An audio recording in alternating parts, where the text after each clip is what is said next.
ये कहानी पूरी तरह काल्पनिक है। इसका किसी व्यक्ति या घटना से कोई संबंध नहीं है। अगर आपको कहानी पसंद आए तो लाइक, शेयर और सब्सक्राइब करना न भूलें। अब बिना किसी देरी के कहानी शुरू करते हैं। अनकही मोहब्बत, एपिसोड 21। जलता हुआ कारखाना। रात के 8:45 हो चुके थे। आरव की एसयूवी तेज रफ्तार से सुनसान हाईवे पर दौड़ रही थी। दूर आसमान लाल दिखाई दे रहा था। ऐसा लग रहा था जैसे कहीं बहुत बड़ी आग लगी हो। कुछ ही मिनटों बाद पुराना सूर्य स्टील प्लांट सामने था। फैक्ट्री की ऊंची चिमनियों से काला धुआं निकल रहा था। अंदर आग की लपटें कई खिड़कियों से बाहर दिखाई दे रही थीं। फैक्ट्री के बाहर दमकल की गाड़ियां खड़ी थीं, लेकिन किसी को अंदर जाने की अनुमति नहीं थी। नैना ने अपना पहचान पत्र दिखाया। मैं स्पेशल इन्वेस्टिगेशन यूनिट से हूं, रास्ता खोलिए। एक अधिकारी घबराई हुई आवाज में बोला, मैडम, अंदर जाना बहुत खतरनाक है। किसी ने मुख्य गैस लाइन खोल दी है। कभी भी बड़ा धमाका हो सकता है। आरव ने बिना एक पल गंवाए हेलमेट उठाया। अगर हम अभी नहीं गए तो शायद कभी सच नहीं मिलेगा। अनाया ने उसका हाथ पकड़ लिया। सावधान रहना, आरव ने हल्की मुस्कान के साथ कहा। मैं वापस आऊंगा। ये सुनकर अनाया की आंखें भर आईं, लेकिन उसने खुद को संभाल लिया। आरव, कबीर, विक्रम और नैना अंदर चले गए। फैक्ट्री के अंदर धुआं इतना था कि 10 कदम आगे देखना मुश्किल था। चारों ओर टूटी हुई मशीनें, जंग लगे पाइप और आग की लपटें थीं। अचानक आर्यन एक जगह रुक गया। यहीं सब उसकी ओर देखने लगे। मुझे याद है, बचपन में मुझे इसी रास्ते से नीचे ले जाया जाता था। उसने एक पुरानी मशीन की ओर इशारा किया। विक्रम और कबीर ने मशीन को जोर लगाकर हटाया। नीचे लोहे का एक गोल ढक्कन दिखाई दिया। ढक्कन खोलते ही ठंडी हवा का झोंका आया। नीचे अंधेरी सीढ़ियां थीं। सब लोग सावधानी से नीचे उतरे। नीचे का कमरा फैक्ट्री से बिल्कुल अलग था। ये किसी गुप्त कंट्रोल रूम जैसा दिख रहा था। दीवारों पर पुराने मॉनिटर लगे थे। बीच में एक कंप्यूटर अब भी चालू था। स्क्रीन पर सिर्फ एक संदेश चमक रहा था, अगर तुम यहां तक पहुंच गए हो तो तुम मेरी उम्मीद से ज्यादा समझदार हो, आरव। आरव ने तुरंत कीबोर्ड दबाया। स्क्रीन बदल गई। एक वीडियो अपने आप चलने लगा। वीडियो में चेहरा दिखाई नहीं दे रहा था, सिर्फ एक आदमी की आवाज सुनाई दे रही थी। तुम मुझे ढूंढ रहे हो, लेकिन मैं हमेशा तुम्हारे एक कदम आगे रहा हूं। तुम्हारे पिता भी यहीं तक पहुंचे थे और उन्होंने भी यही गलती की थी। आरव का दिल तेजी से धड़कने लगा। मेरे पिता के साथ क्या हुआ था? वीडियो में कुछ सेकंड की खामोशी रही। फिर आवाज आई, उन्होंने मुझ पर भरोसा किया था और वही उनकी सबसे बड़ी भूल थी। अचानक वीडियो बंद हो गया। पूरे कमरे की बिजली चली गई। सिर्फ लाल रंग की इमरजेंसी लाइट जल उठी। उसी समय पूरे कंट्रोल रूम में सायरन बजने लगा। चेतावनी, आत्म विनाश प्रणाली सक्रिय हो चुकी है। कमरा 5 मिनट में नष्ट हो जाएगा। कबीर चौंक गया। सर, किसी ने पूरा सिस्टम उड़ा देने की तैयारी कर रखी थी। नैना ने जल्दी से चारों तरफ देखा। निकास कहाँ है? लेकिन जिस दरवाजे से वे अंदर आए थे वह अपने आप बंद हो चुका था। आरव ने मुट्ठियां भींच लीं। नहीं, इतनी दूर आकर मैं खाली हाथ नहीं जाऊंगा। तभी उसकी नज़र कंप्यूटर के बगल में रखी एक छोटी सी हार्ड ड्राइव पर पड़ी। उस पर एक कागज चिपका था। उसमें सिर्फ एक पंक्ति लिखी थी, सच को बचाना है तो पहले खुद बचकर निकलो। और उसी पल ऊपर फैक्ट्री के अंदर एक जोरदार धमाका हुआ। पूरा कमरा जोर से हिल गया। छत से सीमेंट और लोहे के टुकड़े गिरने लगे। समय तेजी से बीत रहा था। 5 मिनट, अब उनकी जिंदगी और सच दोनों एक साथ दांव पर लगे थे। कंट्रोल रूम में लाल रंग की इमरजेंसी लाइट लगातार चमक रही थी। बीप बीप बीप, हर बीप के साथ स्क्रीन पर समय कम होता जा रहा था। 4:42। कबीर ने पूरे कमरे पर एक तेज नजर डाली। सर, यहाँ कहीं ना कहीं इमरजेंसी एग्जिट जरूर होगा। नैना दीवारों पर लगे पुराने नक्शे देखने लगी। विक्रम ने हार्ड ड्राइव उठाकर अपनी जेब में रख ली। आरव ने तुरंत उसका हाथ पकड़ लिया। उसे मुझे दो, विक्रम ने उसकी आंखों में देखते हुए कहा। अगर अभी ये तुम्हारे पास रही और तुम्हें कुछ हो गया तो सब खत्म हो जाएगा। कुछ पल दोनों एक दूसरे को देखते रहे। फिर आरव ने बिना कुछ कहे हाथ छोड़ दिया। उसे समझ आ गया था कि इस समय बहस नहीं, भरोसे की जरूरत है। उधर अनाया फैक्ट्री के बाहर खड़ी थी। उसकी नजरें सिर्फ उसी दरवाजे पर टिकी थीं जहां से आरव अंदर गया था। हर गुजरता सेकंड उसे बेचैन कर रहा था। रामू काका उसके पास आए। बेटी, डर मत, अनाया ने धीमी आवाज में कहा। डर अपनी जान का नहीं है काका, डर इस बात का है कि कहीं मैं फिर से किसी अपने को न खो दूं। रामू काका ने उसके सिर पर हाथ रखा। इस बार भगवान ऐसा नहीं होने देंगे। इसी बीच फैक्ट्री के पीछे खड़ी एक काली एसयूवी में 2 आदमी बैठे थे। उनमें से एक ने दूरबीन नीचे रखी। बॉस, वे लोग अभी भी जिंदा हैं। दूसरी सीट पर बैठा आदमी मुस्कुराया। रहने दो, अगर किस्मत अच्छी हुई तो धमाका उन्हें खत्म कर देगा, और अगर बच गए तो अगला खेल और दिलचस्प होगा। उसने सिगरेट की राख खिड़की से बाहर झटक दी। लेकिन उसका चेहरा अब भी अंधेरे में छिपा हुआ था। उधर कंट्रोल रूम में नैना अचानक एक दीवार के सामने रुक गई। आरव, ये देखो। दीवार पर धूल से ढका एक छोटा सा निशान बना था, वही सफेद कबूतर जो अनाया की मां की डिबिया पर बना था। आरव ने उस निशान को दबाया। घर्र, दीवार धीरे धीरे खिसकने लगी। उसके पीछे एक सकरी सुरंग दिखाई दी। कबीर ने राहत की सांस ली। निकास। लेकिन जैसे ही वे सुरंग की ओर बढ़े, आरव की नज़र पीछे रखी एक पुरानी लकड़ी की मेज पर गई। मेज पर धूल से ढकी एक फोटो फ्रेम रखी थी। न जाने क्यों वह उसे देखकर रुक गया। उसने फ्रेम उठाया, धूल साफ की, और अगले ही पल उसकी सांस थम गई। तस्वीर में उसके पिता, अनाया के पिता, विक्रम के पिता और उनके साथ एक चौथा आदमी खड़ा था। चारों मुस्कुरा रहे थे, लेकिन सबसे चौंकाने वाली बात यह थी कि उस चौथे आदमी का चेहरा पहले कभी किसी ने नहीं देखा था। फोटो के पीछे सिर्फ एक लाइन लिखी थी, 4 दोस्तों में से एक गद्दार था। आरव के हाथ कांपने लगे। उसने धीरे से तस्वीर विक्रम को दिखाई।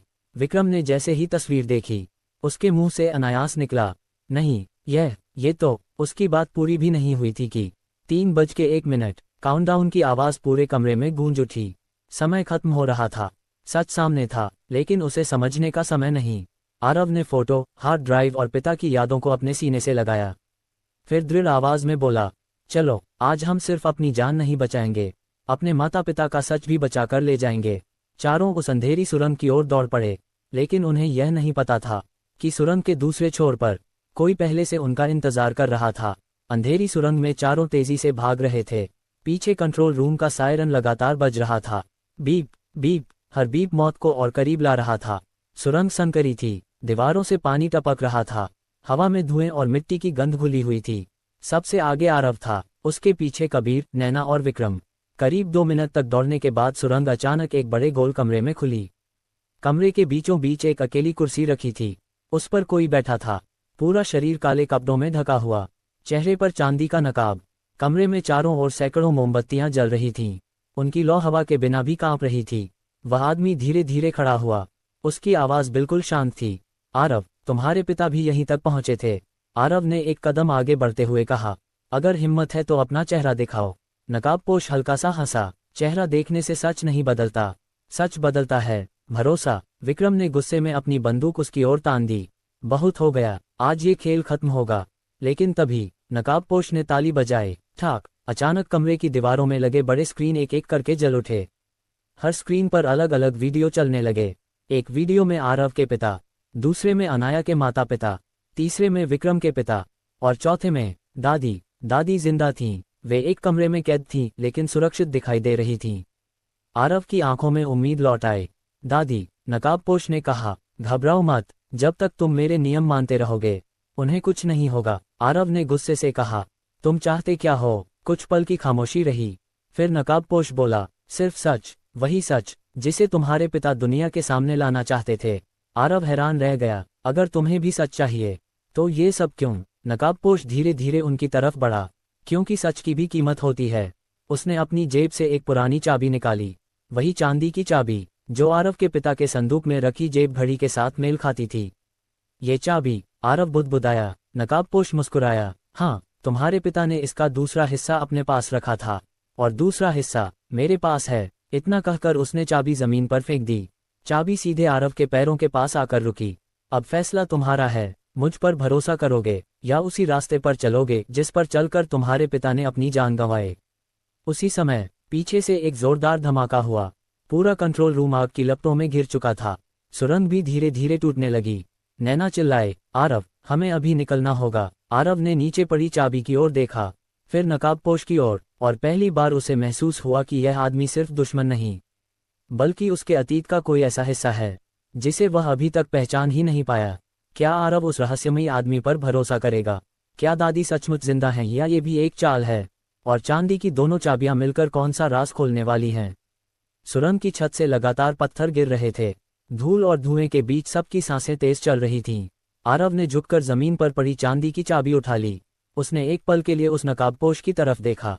अगर तुम्हें मुझे मारना होता तो अब तक मार चुके होते। नकाबपोश हल्का सा मुस्कुराया, आखिर तुम अपने पिता के बेटे हो? आरव ने तुरंत पूछा, तुम मेरे पिता को कैसे जानते थे? कुछ क्षण तक खामोशी रही। फिर नकाबपोश ने धीमी आवाज में कहा, क्योंकि कभी हम एक ही तरफ खड़े थे, इतना कहकर उसने अपनी जेब से एक छोटा सा रिमोट निकाला। उसने एक बटन दबाया, घर्र, सुरंग की दूसरी दीवार खुल गई। ताज़ी हवा अंदर आने लगी। इस रास्ते से निकल जाओ। कबीर हैरान रह गया। सर, ये हमें भागने का मौका दे रहा है। विक्रम की आंखों में शक था। या फिर ये दूसरा जाल है? नकाबपोश ने शांत स्वर में कहा। जाल होता तो तुम अब तक जिंदा नहीं होते। आरव ने फैसला किया। सब लोग बाहर निकलो। नैना ने पूछा, और तुम? मैं 2 मिनट में आता हूँ। सब लोग मजबूरी में उस नए रास्ते की तरफ बढ़ गए। अब सुरंग में सिर्फ आरव और नकाबपोश रह गए। आरव ने सीधा सवाल किया, एक बात बताओ, मेरे पिता की मौत कैसे हुई? नकाबपोश ने पहली बार अपना सिर झुका लिया। उसकी आवाज़ भारी हो गई। उन्होंने अपनी जान नहीं गंवाई। उन्होंने किसी और की जान बचाने के लिए खुद को कुर्बान किया। आरव की आंखें फैल गईं। किसकी? नकाबपोश ने जवाब नहीं दिया। वह धीरे धीरे पीछे हटने लगा। अभी नहीं, जब सही समय आएगा तब पूरी सच्चाई जानोगे। इतना कहकर उसने अपने चेहरे पर लगा चांदी का नकाब थोड़ा सा ऊपर उठाया। बस कुछ सेकंड के लिए आरव उसकी ठुड्डी, होंठ और दाढ़ी का एक हिस्सा ही देख पाया। लेकिन उसी पल उसकी नज़र उस आदमी के गले में पड़े एक पुराने लॉकेट पर गई। वही लॉकेट जो बचपन में उसने अपने पिता की एक तस्वीर में देखा था। आरव अनायास बोल पड़ा, ये लॉकेट। नकाबपोश ने तुरंत नकाब वापस नीचे कर लिया। उसने बिना पीछे देखे कहा, अगर इस लॉकेट का सच जान गए तो समझ लेना कि तुम्हारी पूरी जिंदगी एक झूठ पर खड़ी थी। अचानक ऊपर एक और जोरदार विस्फोट हुआ। पूरा रास्ता हिल गया। नकाबपोश ने ऊंची आवाज में कहा, भागो आरव। आरव ने आखिरी बार उसकी तरफ देखा और फिर दौड़ पड़ा। कुछ ही सेकंड बाद वह सुरंग से बाहर निकल आया। जैसे ही सब लोग सुरक्षित दूरी पर पहुंचे, पूरा सूर्य स्टील प्लांट एक भयानक धमाके के साथ ढह गया। आग की ऊंची लपटें आसमान तक उठ गईं। सभी कुछ पल तक चुपचाप उस मलबे को देखते रहे। आरव की मुट्ठी में अब भी वह चांदी की चाबी थी। उसने धीरे से जेब खोली। अंदर पिता की पेन ड्राइव, हार्ड ड्राइव, पुरानी तस्वीर और अब यह नई चाबी भी थी। उसे महसूस हुआ हर राज अब एक ही जगह जाकर जुड़ रहा है। लेकिन सबसे बड़ा सवाल अब भी बाकी था। नकाबपोश आखिर दुश्मन था या अपने पिता का अधूरा साथी? दूर धुएं के पीछे एक काली गाड़ी धीरे धीरे अंधेरे में गायब हो रही थी। उस गाड़ी की पिछली सीट पर वही नकाबपोश बैठा था। उसने पहली बार अपने हाथ में पकड़ी पुरानी तस्वीर को देखा। तस्वीर में वह, आरव के पिता और एक छोटी सी बच्ची मुस्कुरा रहे थे। उसने तस्वीर को सीने से लगाया और बहुत धीमी आवाज में कहा, मुझे माफ कर देना दोस्त, अब सच छिपाना मेरे बस में नहीं रहा। सूर्य स्टील प्लांट के विस्फोट को 24 घंटे बीत चुके थे। शहर के हर न्यूज़ चैनल पर उसी हादसे की चर्चा थी। लेकिन किसी को यह नहीं पता था कि उस आग के साथ कितने साल पुराने राज भी राख हो चुके थे। आरव अपने कमरे में अकेला बैठा था। मेज पर 4 चीजें रखी थीं। पिता की पेन ड्राइव, कंट्रोल रूम से मिली हार्ड ड्राइव, चांदी की चाबी और वह पुरानी तस्वीर। उसने तस्वीर को एक बार फिर ध्यान से देखा। इस बार उसकी नज़र तस्वीर के पीछे बने एक हल्के से निशान पर गई। वह कोई साधारण निशान नहीं था, बल्कि एक पुराने फोटो स्टूडियो की मुहर थी। प्रकाश फोटो स्टूडियो, चंदनपुर। आरव ने तुरंत कबीर को बुलाया। क्या चंदनपुर में ये स्टूडियो अभी भी है? कबीर ने लैपटॉप खोला। कुछ देर खोजने के बाद बोला, स्टूडियो तो 20 साल पहले बंद हो गया था, लेकिन उसका मालिक अभी जिंदा है। आरव ने बिना देर किए कहा, हम आज ही उससे मिलेंगे। उसी समय शहर के दूसरे छोर पर एक पुरानी हवेली के तहखाने में वही नकाबपोश आदमी अकेला बैठा था। उसने धीरे धीरे अपना नकाब उतारा, लेकिन कैमरे का कोण ऐसा था कि उसका चेहरा अब भी दिखाई नहीं दे रहा था। वह सामने रखी शतरंज की बिसात को देख रहा था। उसने काले रंग का राजा उठाया, फिर सफेद राजा उसके सामने रख दिया। आखिरी बाजी शुरू हो चुकी है, उसने बुदबुदाते हुए कहा। तभी एक आदमी अंदर आया। सर, आरव चंदनपुर जाने की तैयारी कर रहा है। नकाबपोश मुस्कुराया, उसे मत रोकना, वहीं से उसे पहला असली जवाब मिलेगा। शाम होते होते आरव, अनाया, कबीर, विक्रम और नैना चंदनपुर पहुंच गए। ये छोटा सा कस्बा समय के साथ जैसे रुक गया था। पुरानी गलियां, मिट्टी की खुशबू और सड़क के किनारे खड़ा वही जर्जर बोर्ड, प्रकाश फोटो स्टूडियो। दरवाजा खटखटाने पर एक लगभग 80 साल के बुजुर्ग बाहर आए। उन्होंने तस्वीर देखते ही चश्मा उतार दिया। उनके हाथ कांपने लगे। ये तस्वीर तुम्हें कहाँ मिली? आरव ने शांत स्वर में कहा, मेरे पिता की चीजों में। बुजुर्ग की आंखें भर आईं। उन्होंने सबको अंदर बुलाया। दीवारों पर सैकड़ों पुरानी तस्वीरें टंगी थीं। उन्होंने एक लकड़ी की अलमारी खोली। उसमें पुराने नेगेटिव बड़े संभाल कर रखे हुए थे। कुछ देर खोजने के बाद उन्होंने एक लिफाफा निकाला। जिस दिन ये तस्वीर खींची गई थी, उस दिन मैंने 2 तस्वीरें ली थीं, लेकिन दूसरी तस्वीर कभी किसी को नहीं दी। आरव की धड़कन तेज हो गई। क्यों? बुजुर्ग ने धीरे से जवाब दिया, क्योंकि दूसरी तस्वीर में उद्धरण चिन्ह ... एक ऐसा चेहरा था जिसे छिपाने के लिए मुझे पैसे दिए गए थे। कमरे में बैठे सभी लोग सन रह गए। बुजुर्ग ने कांपते हाथों से वह दूसरी तस्वीर बाहर निकाली। आरव ने तस्वीर अपने हाथ में ली। तस्वीर में वही 4 दोस्त खड़े थे, लेकिन इस बार उनके पीछे एक 5वां आदमी भी दिखाई दे रहा था। उसका चेहरा पूरी तरह साफ था। उसे देखते ही नैना राठौड़ के हाथ से पानी का गिलास गिर गया। छन, आरव ने हैरानी से पूछा, तुम इसे जानती हो? नैना के चेहरे का रंग उड़ चुका था। वह कांपती आवाज में बोली, यह उद्धरण चिन्ह ... यह मेरे पिता हैं। पूरा कमरा एक पल के लिए बिल्कुल शांत हो गया। अब खेल सिर्फ आरव और अनाया के परिवार का नहीं रहा था। नैना का अतीत भी उसी रहस्य से जुड़ा हुआ था, और शायद यही वह मोड़ था जहां से सच की सबसे कठिन यात्रा शुरू होने वाली थी। कमरे में ऐसा सन्नाटा था कि दीवार पर लगी पुरानी घड़ी की टिक टिक भी साफ सुनाई दे रही थी। आरव के हाथ में तस्वीर थी। उसकी नज़र कभी तस्वीर पर जाती तो कभी नैना के चेहरे पर। नैना की आंखें नम हो चुकी थीं। वह कुर्सी पर बैठ गई। मुझे कभी नहीं पता था कि मेरे पापा इन लोगों को जानते थे। प्रकाश स्टूडियो के बुजुर्ग मालिक ने गहरी सांस ली। जानते ही नहीं थे बेटी। वे पांचों एक ही मिशन पर काम कर रहे थे। आरव ने तुरंत पूछा, कौन सा मिशन? बुजुर्ग ने अलमारी से एक पुरानी डायरी निकाली। डायरी का कवर फटा हुआ था। उन्होंने धीरे से उसे खोला। करीब 20 साल पहले तुम्हारे पिता, अनाया के पिता, विक्रम के पिता, नैना के पिता और एक 5वां साथी, इन पांचों ने मिलकर एक गुप्त नेटवर्क का पर्दाफाश करने की कसम खाई थी। ये नेटवर्क सिर्फ अपराधियों का नहीं था। इसके तार बड़े उद्योगपतियों, कुछ भ्रष्ट अधिकारियों और तस्करों तक फैले हुए थे। अनाया ने धीमे स्वर में पूछा, तो फिर सब अलग कैसे हो गए? बुजुर्ग की आंखें झुक गईं, क्योंकि उन पांचों में से किसी एक ने लालच में आकर दुश्मनों का साथ दे दिया। कमरे का माहौल और भारी हो गया। आरव ने तस्वीर को फिर देखा, लेकिन वह गद्दार कौन था? बुजुर्ग ने सिर हिलाया, अगर मुझे ये पता होता तो शायद आज इतने लोग जिंदा होते। उसी समय कबीर का फोन बजा। उसने कॉल उठाई। सिर्फ कुछ सेकंड सुनने के बाद उसके चेहरे का रंग उड़ गया। सर, रामू काका। आरव घबरा गया। क्या हुआ? कबीर ने धीमी आवाज में कहा। अस्पताल से खबर आई है, रामू काका होश में आ गए हैं, और उन्होंने सिर्फ एक नाम लिया है। सबकी सांसें थम गईं। कौन सा नाम? कबीर ने कांपती आवाज में कहा, शेखर। कमरे में बैठे सभी लोग एक दूसरे का चेहरा देखने लगे। ये नाम अब तक कहानी में कभी सामने नहीं आया था। नैना अचानक खड़ी हो गई। उसने घबराकर पूछा, क्या उन्होंने सिर्फ शेखर कहा, या पूरा नाम? सिर्फ शेखर। नैना कुछ पल चुप रही, फिर उसने धीरे से कहा, मेरे पिताजी का नाम शेखर राठौड़ था। कमरे में फिर सन्नाटा छा गया। आरव ने नैना की तरफ देखा। उसे यकीन नहीं हो रहा था कि किस्मत बार बार उन्हें उसी मोड़ पर लाकर खड़ा कर रही है। लेकिन तभी प्रकाश स्टूडियो के बुजुर्ग मालिक ने जोर से कहा, नहीं, जल्दबाजी मत करो। सिर्फ नाम एक जैसा होने से कोई गद्दार नहीं बन जाता। उन्होंने अपनी डायरी का आखिरी पन्ना खोला।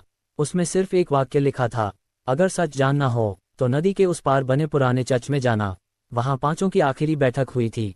आरव ने डायरी बंद की। उसने सभी की तरफ देखा। अब हमारा अगला पड़ाव तय है। पुराना चर्च। बाहर आसमान में फिर बादल गरजने लगे। ऐसा लग रहा था जैसे अतीत एक बार फिर अपना दरवाजा खोलने वाला हो। लेकिन क्या चर्च में सच मिलेगा, या वहां कोई उनका इंतजार कर रहा होगा? रात के करीब 10 बज रहे थे। बारिश फिर शुरू हो चुकी थी। सड़क पर दूर दूर तक कोई दिखाई नहीं दे रहा था। आरव की गाड़ी धीरे धीरे नदी के किनारे बने उस पुराने चर्च की ओर बढ़ रही थी। चर्च लगभग 100 साल पुराना था।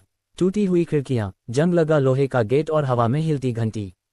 पूरा माहौल किसी अनकहे रहस्य की गवाही दे रहा था। आरव ने गाड़ी रोकी। सब लोग नीचे उतरे। चर्च के अंदर घुप अंधेरा था। कबीर ने टॉर्च जलाए। दीवारों पर समय की मार साफ दिखाई दे रही थी। लकड़ी की लंबी बेंचों पर धूल जमी थी। तभी आर्यन अचानक एक जगह रुक गया। दीदी, इधर आइए। अनाया उसके पास पहुंची। फर्श पर धूल के बीच किसी ने हाल ही में जूते के निशान छोड़े थे। आरव झुककर उन्हें देखने लगा। कोई हमसे पहले यहाँ आया है। नैना ने तुरंत अपनी टॉर्च पूरे हॉल में घुमाई। सावधान रहो, हो सकता है हम पर नजर रखी जा रही हो। चर्च के बीचों बीच एक बड़ी लकड़ी की मेज रखी थी। उस पर 5 कुर्सियां थीं। हर कुर्सी पर एक नाम खुदा हुआ था, देवेंद्र, अजय, रघुवीर, शेखर और अर्जुन। आरव ने 5वां नाम पढ़ते ही पूछा, अर्जुन कौन था? प्रकाश स्टूडियो के मालिक ने उसका जिक्र कभी नहीं किया था। विक्रम ने सिर हिलाया, मैंने भी यह नाम पहले कभी नहीं सुना। उसी समय मेज के बीच रखा एक पुराना टेप रिकॉर्डर अपने आप चालू हो गया। उसमें से खड़खड़ाहट की आवाज आई। फिर किसी आदमी की आवाज सुनाई दी, अगर यह रिकॉर्डिंग कोई सुन रहा है तो इसका मतलब है कि हम पांचों में से कम एक अब जिंदा नहीं है। आरव की धड़कन तेज हो गई। यह आवाज उसके पिता देवेंद्र सिंह की थी। रिकॉर्डिंग आगे बढ़ी। हमने फैसला किया है कि सारे सबूत 5 हिस्सों में बांट दिए जाएं। अगर हम में से किसी एक के साथ कुछ भी होता है तो बाकी 4 लोग सच को दुनिया के सामने लाएंगे। कुछ सेकंड की खामोशी रही, फिर एक दूसरी आवाज़ सुनाई दी, लेकिन अगर गद्दार हमारे बीच ही हुआ तो। कमरे में मौजूद सभी लोग चुप हो गए। टेप में कुछ देर तक सिर्फ सांसों की आवाज़ सुनाई देती रही। फिर देवेंद्र बोले, अगर ऐसा हुआ तो 5वीं चाबी उसी आदमी के पास रहेगी जो आखिर तक ईमानदार रहेगा। रिकॉर्डिंग अचानक बंद हो गई। उसी क्षण ठाक चर्च का मुख्य दरवाज़ा अपने आप बंद हो गया। सभी चौंक कर पीछे मुड़े। ऊपर लगी रंगीन कांच की खिड़की से एक लाल लेज़र की किरण सीधे मेज़ पर पड़ी। मेज़ का बीच वाला हिस्सा धीरे धीरे खुलने लगा। अंदर एक छोटा सा लोहे का डिब्बा रखा था। आरव ने सावधानी से उसे बाहर निकाला। डिब्बे के अंदर एक पुरानी चाबी और एक कागज़ था। कागज़ पर सिर्फ एक पंक्ति लिखी थी, अर्जुन अभी जिंदा है। इतना पढ़ते ही चर्च के बाहर किसी कार के तेज ब्रेक लगने की आवाज़ आई। फिर कदमों की आवाज़। कोई तेजी से चर्च की ओर बढ़ रहा था।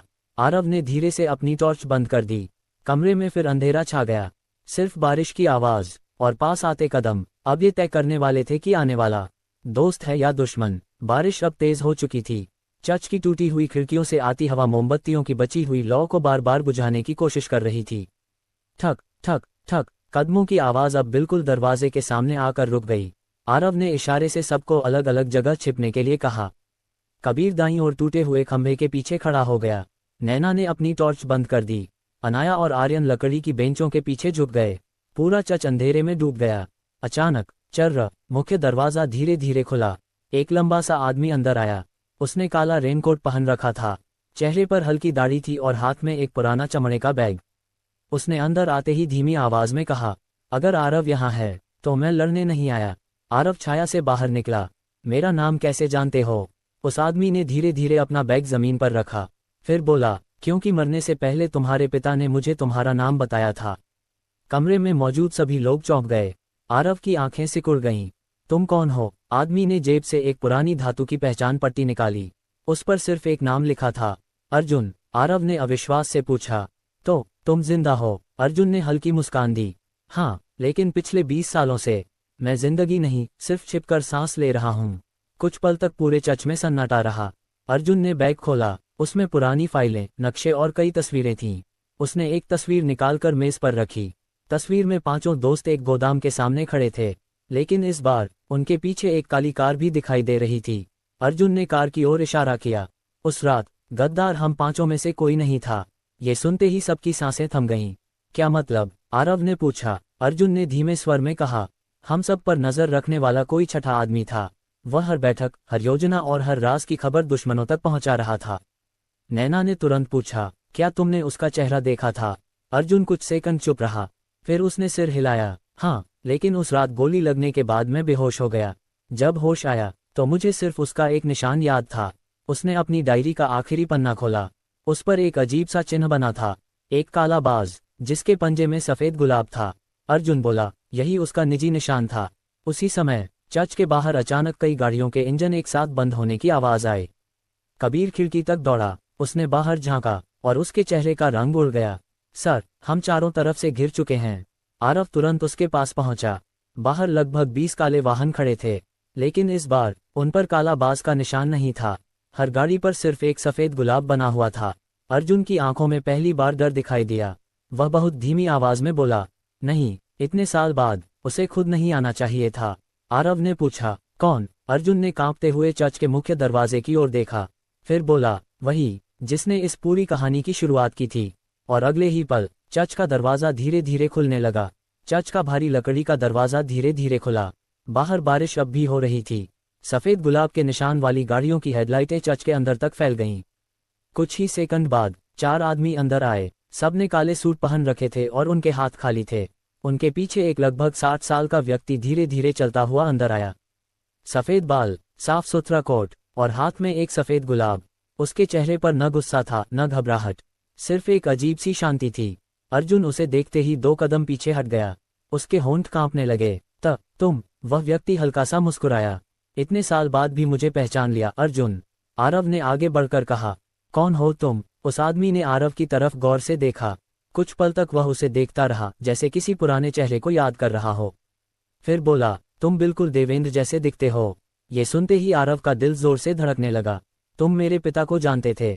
उसने धीरे धीरे सिर हिलाया। बहुत अच्छी तरह। कभी हम एक ही सपना देखते थे, एक ऐसा देश जहां सच बिकता ना हो। चर्च में सन्नाटा छा गया। नैना ने पूछा, अगर ऐसा था तो फिर यह सब क्यों? उस आदमी ने हाथ में पकड़ा सफेद गुलाब मेज पर रख दिया। क्योंकि हर लड़ाई में कुछ लोग आदर्श चुनते हैं और कुछ लोग ताकत। मैंने ताकत चुनी। अर्जुन गुस्से में चिल्लाया, ताकत नहीं, धोखा। तुमने अपने ही साथियों को मरवा दिया। उस आदमी की मुस्कान पहली बार गायब हुई। उसने शांत लेकिन भारी आवाज में कहा, नहीं, मैंने उन्हें मरवाना नहीं चाहा था। मैं सिर्फ वह फाइल चाहता था। लेकिन लालच में दूसरे लोग इतने आगे निकल गए कि सब कुछ बिखर गया। आरव ने मुट्ठी भींच ली। मेरी दादी कहाँ हैं? उस आदमी ने बिना जवाब दिए अपनी जेब से एक छोटा सा मोबाइल निकाला। उसने स्क्रीन आरव की ओर कर दी। वीडियो लाइव था। दादी एक कमरे में बैठी थीं। वे घायल नहीं थीं, लेकिन बेहद कमजोर लग रही थीं। उन्होंने कैमरे की तरफ देखकर धीमे से कहा, आरव, जल्दबाजी मत करना, याद रखना, सच की लड़ाई उद्धरण चिन्ह डॉट डॉट डॉट गुस्से से नहीं, उद्धरण चिन्ह डॉट डॉट डॉट धैर्य से जीती जाती है। वीडियो अचानक बंद हो गया। आरव की आंखें भर आईं। उस आदमी ने मोबाइल वापस जेब में रख लिया। वह सुरक्षित हैं, लेकिन कब तक, ये तुम्हारे अगले फैसले पर निर्भर करेगा। अचानक अर्जुन ने अपनी जेब से एक पुरानी चाबी निकाली। वह चाबी बिल्कुल वैसी ही थी जैसी आरव के पास थी। फिर उसने आरव से कहा, अपनी चाबी निकालो। आरव ने जेब से चांदी की चाबी निकाली। दोनों चाबियां बिल्कुल एक जैसी थीं। अर्जुन ने उन्हें जोड़कर देखा। टक, दोनों चाबियां जुड़ गईं और एक लंबी, अनोखी चाबी बन गई। उस आदमी के चेहरे का रंग पहली बार बदल गया। उसने धीमे से कहा, तो आखिरकार दोनों हिस्से मिल ही गए। आरव ने उसकी आंखों में देखते हुए पूछा, ये चाबी किस चीज की है? उसने गहरी सांस ली, फिर पहली बार बिना किसी घुमाव के कहा, उस तिजोरी की, जिसमें तुम्हारे पिता ने पूरी सच्चाई छिपाकर रखी थी। कमरे में मौजूद हर व्यक्ति एक दूसरे को देखने लगा। इतने वर्षों से जिस सच की तलाश थी, अब उसकी चाबी उनके हाथ में थी। लेकिन उसी क्षण चर्च की घंटी अपने आप बज उठी। टन टन टन, और बाहर से गोलियों की आवाज गूंजने लगी। नहाए नहाए नहाए, सफेद गुलाब वाले लोगों पर किसी और ने हमला कर दिया था। कहानी में एक नया खिलाड़ी प्रवेश कर चुका था। चर्च के बाहर गोलियों की आवाज लगातार गूंज रही थी। नहाए नहाए नहाए, सफेद गुलाब वाले लोग तुरंत बाहर की ओर भागे। चर्च के टूटे हुए कांच से आग की लपटें और गाड़ियों की हेडलाइटें दिखाई दे रही थीं। आरव ने खिड़की से झांका। बाहर दो अलग अलग गुट आमने सामने थे। एक तरफ सफेद गुलाब का निशान, दूसरी तरफ काले कपड़ों में कुछ लोग, जिनके कंधों पर सिर्फ एक चांदी का सांप बना हुआ था। अर्जुन का चेहरा उतर गया। वह लगभग फुसफुसाते हुए बोला, नहीं, ये लोग यहाँ कैसे पहुंच गए? आरव ने पूछा, कौन है ये? अर्जुन ने गहरी सांस ली। जिसे तुम अब तक पूरी लड़ाई समझ रहे थे, वह सिर्फ आधी कहानी थी। कालाबाज, सफेद गुलाब और चांदी का सांप, ये तीन अलग अलग संगठन हैं। 20 साल पहले ये एक ही नेटवर्क का हिस्सा थे, लेकिन एक विश्वासघात के बाद 3 हिस्सों में बढ़ गए। कमरे में खामोशी छा गई। नैना ने धीरे से कहा, मतलब अब तक हम गलत दुश्मन से लड़ रहे थे। अर्जुन ने सिर झुका लिया। दुश्मन एक नहीं है, और दोस्त भी पूरी तरह दोस्त नहीं हैं।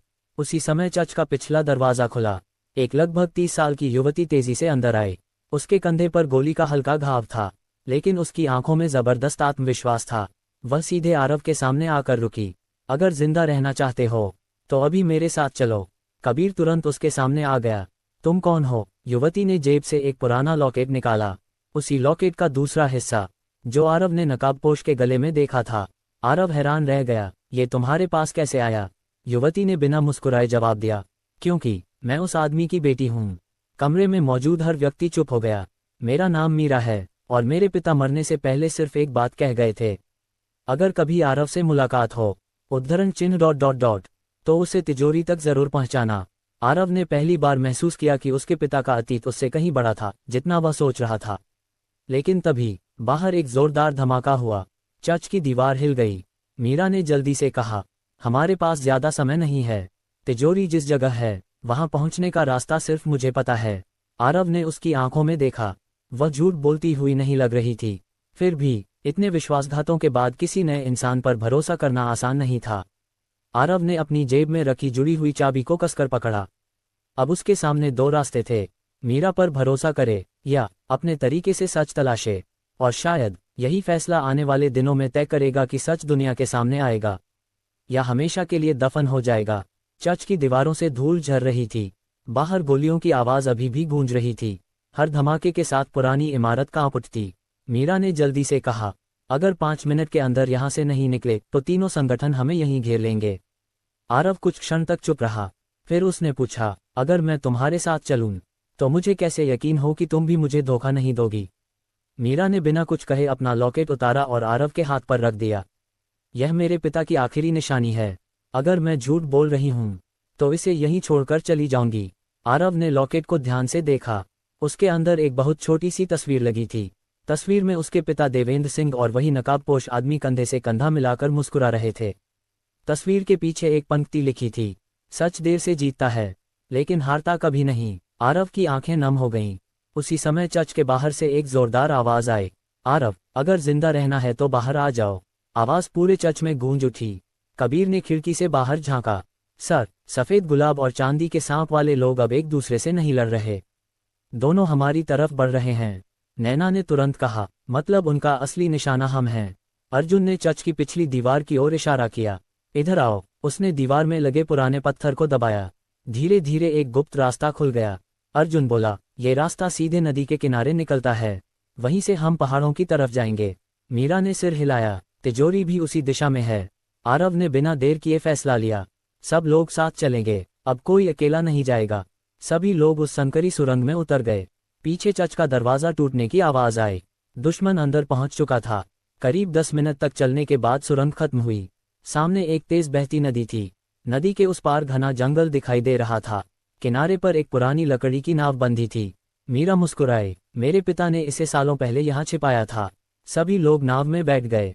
जैसे ही नाव नदी के बीच पहुंची, जंगल की तरफ से एक तेज रोशनी उनकी आंखों पर पड़ी। फिर लाउडस्पीकर से एक आवाज गूंजी, आरव, बहुत दौड़ लिए, अब खेल खत्म करो। आरव ने ऊपर देखा। पहाड़ी पर एक हेलीकॉप्टर खड़ा था। उसके पास एक लंबा आदमी खड़ा था। हवा इतनी तेज थी कि उसका चेहरा साफ दिखाई नहीं दे रहा था, लेकिन उसके हाथ में आरव की दादी का वही पुराना शॉल था।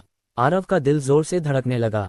उसने धीरे से कहा, दादी। वह आदमी मुस्कुराया, फिर शॉल को हवा में लहराते हुए बोला, अगर उन्हें जिंदा देखना चाहते हो तो तिजोरी खोलने से पहले मुझसे मिलना होगा। हेलीकॉप्टर के पंखे तेजी से घूमने लगे।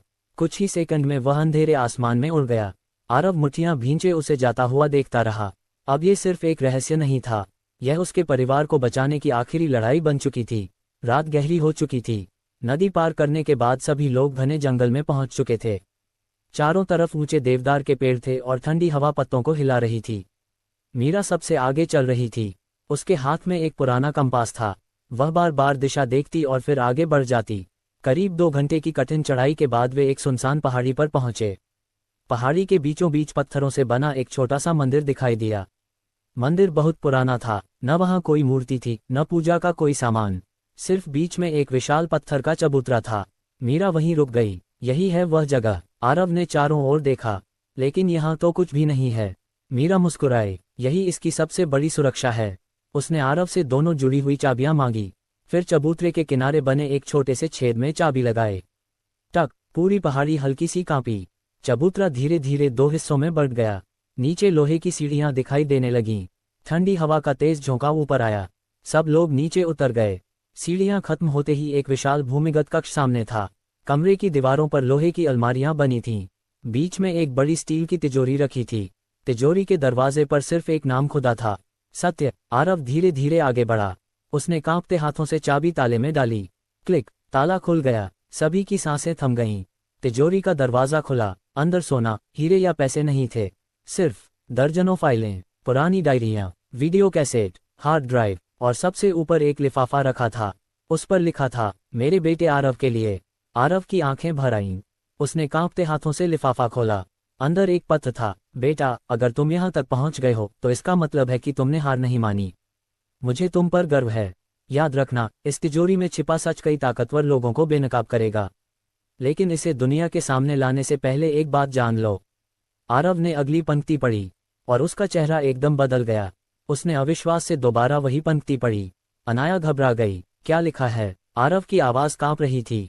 पापा ने लिखा है, जिसे तुम अपना सबसे बड़ा दुश्मन समझते रहे, उसने ही कई बार तुम्हारी जान बचाई है। कमरे में सन्नाटा छा गया। क्या वह नकाबपोश, क्या सफेद गुलाब वाला व्यक्ति, या कोई तीसरा? उसी समय तिजोरी के अंदर रखा एक छोटा सा स्क्रीन अपने आप चालू हो गया। स्क्रीन पर देवेंद्र सिंह दिखाई दिए।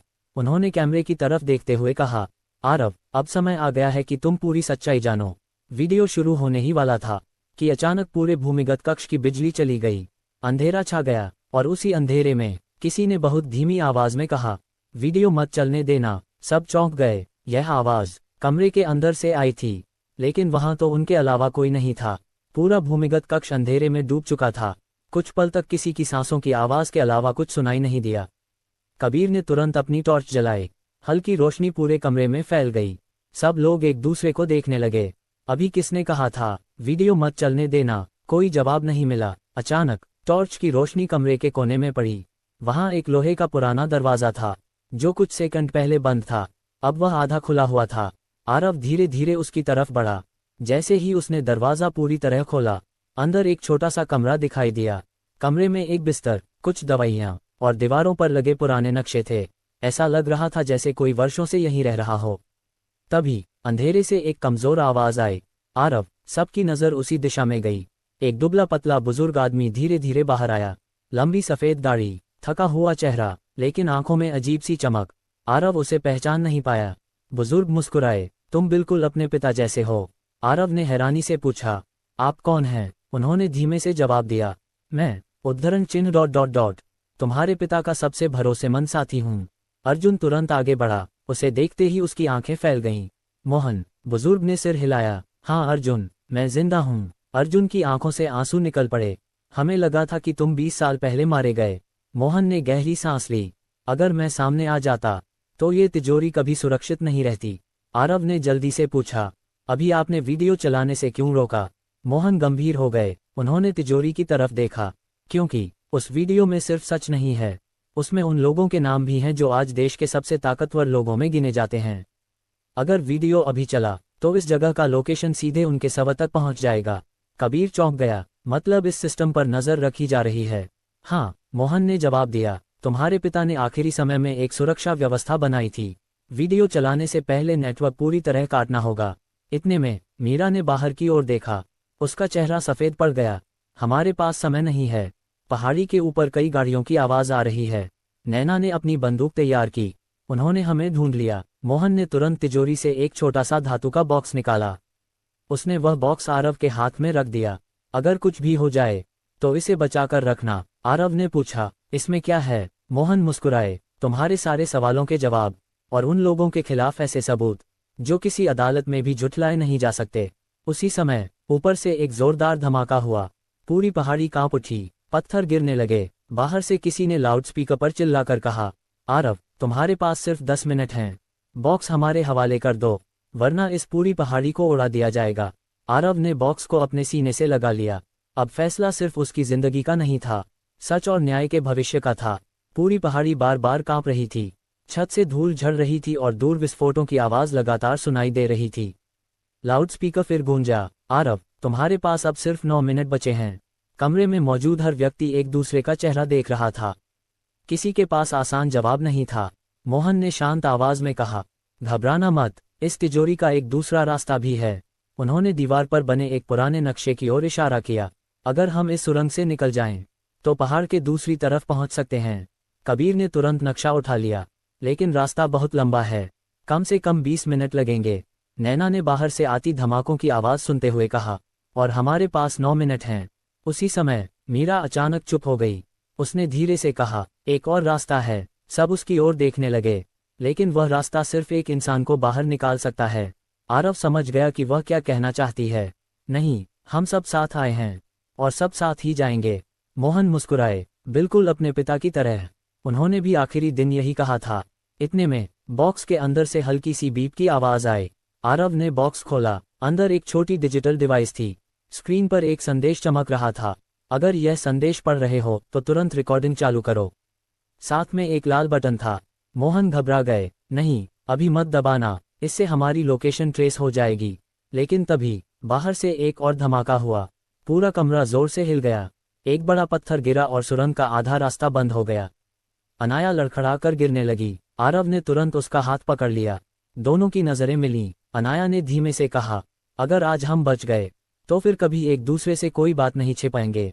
आरव ने पहली बार बिना झिझक कहा, मैं वादा करता हूँ। उसी पल बाहर से एक आवाज आई, 3, 2, 1, और फिर एक भयानक विस्फोट हुआ। लेकिन पहाड़ी नहीं उड़ी, बल्कि पूरा कमरा अचानक ऊपर उठने लगा। सब हैरानी से इधर उधर देखने लगे। मोहन मुस्कुराए। यह विस्फोट नहीं था, यह इस गुप्त ठिकाने का सुरक्षा तंत्र था। धीरे धीरे पूरा भूमिगत कक्ष एक विशाल लिफ्ट की तरह ऊपर उठने लगा। कुछ ही क्षणों बाद वे पहाड़ की दूसरी तरफ खुली घाटी में पहुंच गए। दूर सूरज निकल रहा था। सामने एक पुराना हेलीपैड था और वहां वही नकाबपोश आदमी खड़ा था। इस बार उसके हाथ खाली थे। उसने धीरे धीरे अपना नकाब उतारना शुरू किया। आरव की सांसें थम गईं। 20 साल से छिपा चेहरा अब सामने आने वाला था। सुबह की पहली किरणें पहाड़ों पर फैल चुकी थीं। ठंडी हवा घाटी में बह रही थी। आरव, अनाया, कबीर, नैना, मीरा और अर्जुन एक साथ खड़े थे। सामने वही रहस्यमयी आदमी। उसके हाथ धीरे धीरे चेहरे पर गए। काले रंग का नकाब नीचे गिरा। सभी की सांसें जैसे थम गईं। लगभग 55 साल का एक व्यक्ति सामने खड़ा था। चेहरे पर कई पुराने जख्मों के निशान थे, लेकिन उसकी आंखों में नफरत नहीं, सिर्फ गहरा पछतावा था। आरव उसे पहचान नहीं पाया, लेकिन अर्जुन की आंखों से आंसू निकल पड़े। करण, तुम जिंदा हो? उस आदमी ने हल्की मुस्कान के साथ कहा। हाँ अर्जुन, जिंदा हूँ, लेकिन पिछले 20 सालों से हर दिन अपनी गलती की सजा भुगत रहा हूँ। आरव ने गुस्से में पूछा, तुम कौन हो? करण ने उसकी ओर देखा। तुम्हारे पिता देवेंद्र का सबसे करीबी दोस्त, और वही आदमी जिसे दुनिया ने उनका गद्दार समझ लिया। ये सुनकर सब सन्न रह गए। आरव की मुठियां भींच गईं। अगर तुम गद्दार नहीं थे तो मेरे पिता मरे कैसे? करण ने गहरी सांस ली। उसकी आंखें भीग गईं। उस रात गोली तुम्हारे पिता के लिए नहीं चली थी, वह गोली मेरे लिए थी। देवेंद्र ने मुझे धक्का देकर खुद गोली खा ली। उन्होंने अपनी जान देकर मेरी जान बचाई। आरव की आंखें नम हो गईं। उसे अपने पिता की आखिरी चिट्ठी याद आई, जिसे तुम अपना सबसे बड़ा दुश्मन समझते रहे। उसी ने कई बार तुम्हारी जान बचाई है। अब वह पंक्ति समझ आ चुकी थी। करण ने आगे कहा, देवेंद्र ने मरने से पहले मुझसे वादा लिया था, आरव बड़ा होने तक सच किसी को मत बताना। अगर दुश्मनों को पता चल गया कि मेरा बेटा जिंदा है, उद्धरण चिन्ह ... तो वे उसे भी मार देंगे। आरव की आंखों से आंसू बह निकले। 20 साल तक जिस आदमी से वह नफरत करता रहा, वह दरअसल उसके पिता का आखिरी वादा निभा रहा था। लेकिन तभी घाटी में अचानक गोलियों की आवाज गूंज उठी। न्हाए न्हाए न्हाए। एक गोली सीधी करण के कंधे में लगी। वह जमीन पर गिर पड़ा। मीरा चीख उठी, पापा! पहली बार सभी को पता चला मीरा उसी करण की बेटी थी।